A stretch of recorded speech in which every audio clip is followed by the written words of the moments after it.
稅務調查警世系列之誠實與負責。今日我哋為大家揭示一個真實嘅稅務故事。今次嘅主角係間規模唔細嘅服裝生產商，佢哋嘅生意多年嚟穩步增長。但係當公司管理層發現賬目有問題嘅時候，佢哋唔選擇逃避，而係主動處理，積極改正。最終唔單止解決咗問題，仲獲得咗稅局嘅理解。想知佢哋點樣做到？今日我哋會一齊分享呢個故事，教你點樣成為一個有責任心嘅納稅人。呢間服裝生產商嘅貿易公司一直設於香港。10幾年前，佢哋喺東莞開咗間工廠。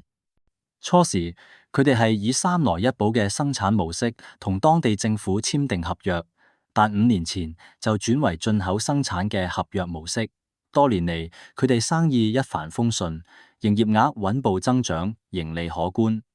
公司喺幾年前根據稅務指引 DIPN-21 申請用50-50模式分拆利潤，將一半生產利潤排除喺香港利得稅之外。但係舊稅務代表居然冇留意生產模式已經改變，仲一直照用舊政策報稅。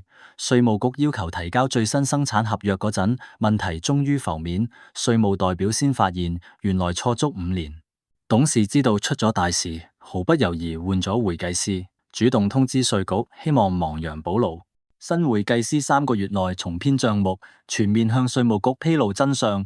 董事態度誠懇，而且同稅務官非常合作。稅局認為公司冇惡意，錯誤屬無心之失，最後罰款只係3成，唔算重判，實屬不幸中之大幸。因為董事負責任嘅態度，事件得以迅速圓滿解決，避免咗更大嘅商業損失。公司犯錯唔可怕，最可怕嘅係唔敢面對錯誤。有責任有行動，先至有機會換嚟稅局嘅體諒同理解。如果你都懷疑自己嘅賬目有問題，請即刻揾返專業人士，唔好再拖。